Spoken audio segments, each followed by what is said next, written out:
Bismillahirrahmanirrahim. Assalamualaikum warahmatullahi wabarakatuh. Halo semuanya, perkenalkan nama saya Reva Rahmania, salah satu mahasiswi dari program studi Ilmu Komputer, Fakultas Ilmu Komputer, Universitas Rokania, dengan NIM 2505016. Di sini saya akan menjelaskan materi mata kuliah Arsitektur Komputer yang diampu oleh Bapak Fauzi Erwis, dengan judul Industri Semikonduktor di Asia Tenggara. Terkhusus tentang tantangan dan solusi pengembangan di Indonesia. Teman-teman tahu nggak sih, semikonduktor menjadi tulang punggung teknologi masa depan. Negara-negara di Asia Tenggara berlomba menarik investasi industri ini. Namun, perkembangannya sangat beragam antar negara. Yang pertama, semikonduktor adalah otak dari semua perangkat elektronik seperti handphone, komputer, kendaraan listrik, dan peralatan medis. Yang kedua, Asia Tenggara kini menjadi salah satu pusat penting dalam rantai pasok semikonduktor dunia. Yang ketiga, pertanyaan utama, di mana posisi Indonesia? Mengapa belum berkembang? Dan bagaimana solusinya? Sebelum masuk ke situ, kita akan membahas terlebih dahulu peta persaingan negara-negara utama. Yang pertama ada Malaysia. Malaysia pemimpin kawasan, berfokus pada assembly, testing, dan packaging, yang mana telah beroperasi sejak tahun 1970-an. Menjadi basis pabrik besar seperti Intel dan Infineon. Yang kedua ada Singapura, yang mana menjadi pusat rantai pasok bernilai tinggi, memiliki fasilitas desain, manufaktur wafer, dan penelitian, menjadi markas besar perusahaan global. Yang ketiga, ada Vietnam, pertumbuhan paling pesat, menarik investasi besar dari Samsung dan Amkor, fokus pada perakitan dan pengujian. Yang keempat, ada Filipina, kuat di sektor pengujian dan perakitan, serta pemasok bahan baku pendukung. Yang kelima, ada Thailand, fokus pada semikonduktor otomotif dan elektronik industri. Negara-negara ini sukses karena kombinasi lokasi strategis, kebijakan pemerintah yang jelas, tenaga kerja terampil, dan infrastruktur yang memadai. Sebagian besar bergerak di sektor hilir atau perakitan dan pengemasan, namun mulai beralih ke hulu atau desain dan fabrikasi. Setelah itu kita masuk pada posisi Indonesia, yang mana masih di awal perjalanan. Saat ini, Indonesia masih berperan sebagai pasar konsumen terbesar di Asia Tenggara, namun belum menjadi pemain utama dalam produksi. Keberadaan industri masih terbatas pada sektor hilir sederhana, perakitan komponen atau pembuatan produk elektronik jadi, bukan pembuatan chip atau semikonduktornya. Belum ada fasilitas fab atau pabrik pembuatan wafer atau semikonduktor skala besar. Potensi bahan baku melimpah. Indonesia memiliki cadangan silika, timah, nikel, dan bahan tambang lain yang dibutuhkan industri ini. Meskipun kaya bahan mentah, kita baru mengekspor bahan baku, lalu mengimpor kembali dalam bentuk komponen bernilai tinggi. Nilai tambah ekonomi yang didapat sangat kecil. Setelah itu, masuklah kita pada analisis masalah dan hambatan utamanya. Yang pertama, kurangnya tenaga kerja terampil. Industri ini butuh ahli fisika, material, teknik elektro, dan insinyur presisi. Pendidikan vokasi dan universitas belum menyesuaikan kurikulum dengan kebutuhan industri. Kedua, infrastruktur belum memadai. Pabrik semikonduktor butuh pasokan listrik sangat stabil, air bersih dalam jumlah besar, dan akses logistik atau bandara internasional yang efisien. Yang ketiga, regulasi dan insentif belum kompetitif. Kebijakan insentif pajak dan kemudahan perizinan belum sebanding dengan tawaran Malaysia, Vietnam, atau Singapura. Yang keempat, rantai pasok belum terbentuk. Industri ini berkelompok, tanpa adanya pemasok komponen pendukung di sekitar, investor enggan masuk. Yang kelima, kurangnya riset dan pengembangan. Kolaborasi antara pemerintah, dunia industri, dan perguruan tinggi masih sangat minim. Masalah utamanya bukan hanya soal modal, tapi kesiapan ekosistem. Investor takut masuk karena risiko operasional dianggap tinggi dan biaya tambahan yang harus ditanggung terlalu besar. Lalu bagaimana solusinya? Kita di sini punya strategi 5 langkah pengembangan. Yang pertama, pendidikan dan sumber daya manusia. Membuka program studi khusus semikonduktor dan teknologi maju di universitas.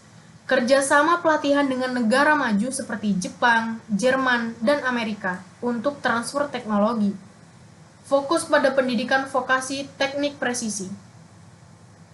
Yang kedua, peningkatan infrastruktur khusus.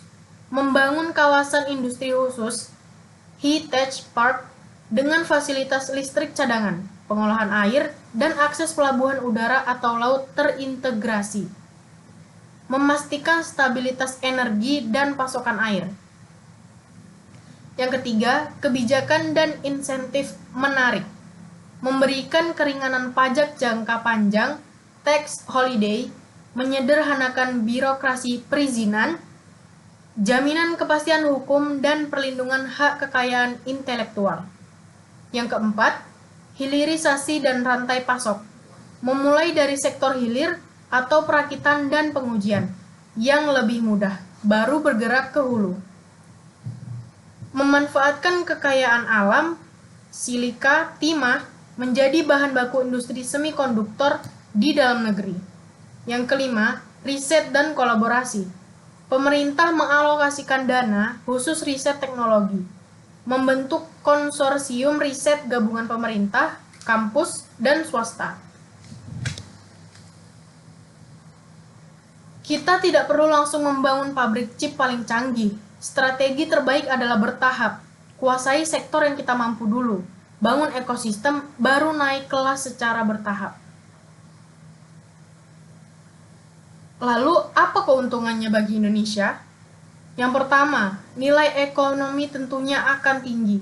Satu chip bernilai jutaan kali lipat dari bahan bakunya, mengubah ekspor mentah jadi ekspor produk jadi bernilai tinggi. Yang kedua, kemandirian teknologi. Tidak bergantung sepenuhnya pada impor komponen strategis untuk pertahanan, komunikasi, dan kesehatan. Yang ketiga, lapangan kerja berkualitas. Menciptakan pekerjaan berpenghasilan tinggi bagi tenaga ahli dan insinyur. Yang keempat, pusat pertumbuhan baru. Menarik investasi asing langsung dan membangun kota-kota pintar baru. Industri semikonduktor adalah kunci agar Indonesia tidak hanya menjadi pasar, tapi menjadi produsen teknologi yang disegani dunia. Di sini saya akan membacakan riset yang menyoroti problem dan potensi industri semikonduktor di Indonesia. Menurut penelitian yang dilakukan oleh Purwanto et al. Pada tahun 2021, Indonesia tertinggal dalam teknologi manufaktur semikonduktor dibandingkan dengan negara-negara Asia lainnya seperti Taiwan dan Korea Selatan. Hal ini disebabkan oleh minimnya investasi dalam penelitian dan pengembangan, serta transfer teknologi. Kurangnya investasi ini mempengaruhi kemampuan Indonesia untuk memproduksi semikonduktor berkualitas tinggi yang dapat bersaing di pasar internasional. Selain itu, tenaga kerja yang terampil dalam bidang ini masih terbatas karena pendidikan dan pelatihan di sektor semikonduktor belum berkembang secara optimal. Laporan dari Kementerian Perindustrian Indonesia pada tahun 2023 juga menyoroti bahwa pengembangan kurikulum pendidikan tinggi yang relevan dengan industri semikonduktor adalah langkah penting untuk mencetak tenaga ahli di bidang ini.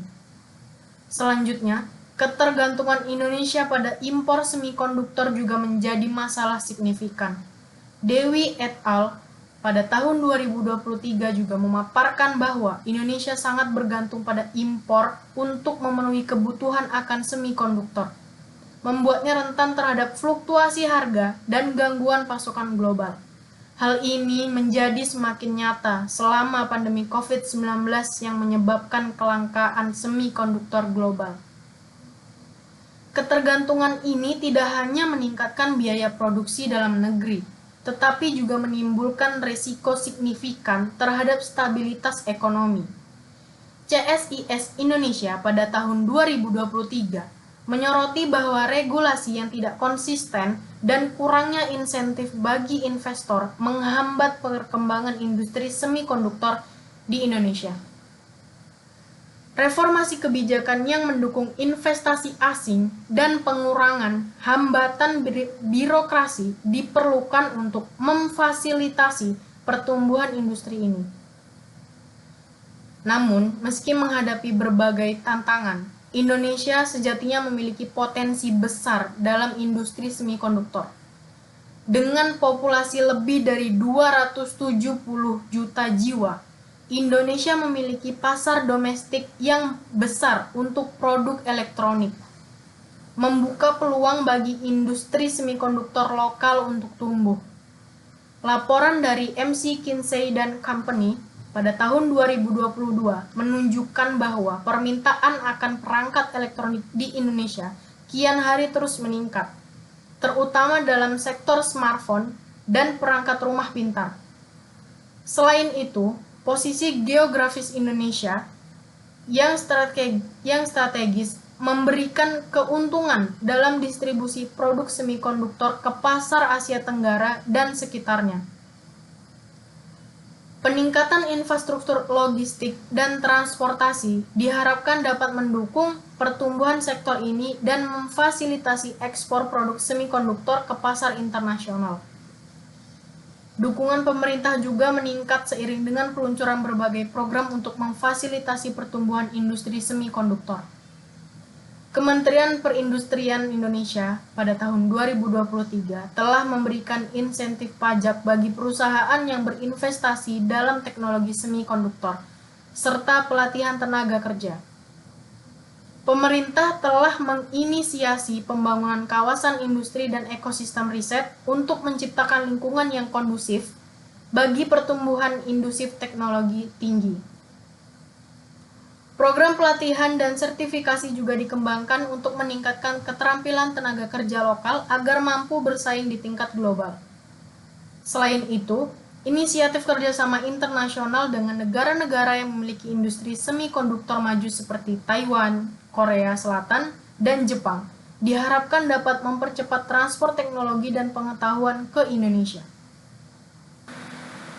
Kesimpulannya, Asia Tenggara adalah masa depan industri semikonduktor dunia. Indonesia punya potensi besar namun tertinggal karena masalah sumber daya manusia, infrastruktur, dan regulasi.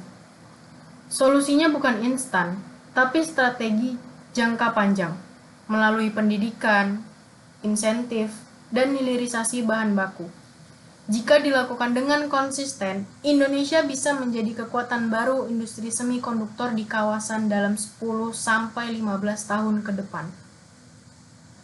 Jadi teman-teman, langkah kita mulai dari sekarang akan menentukan posisi Indonesia di peta teknologi dunia nanti.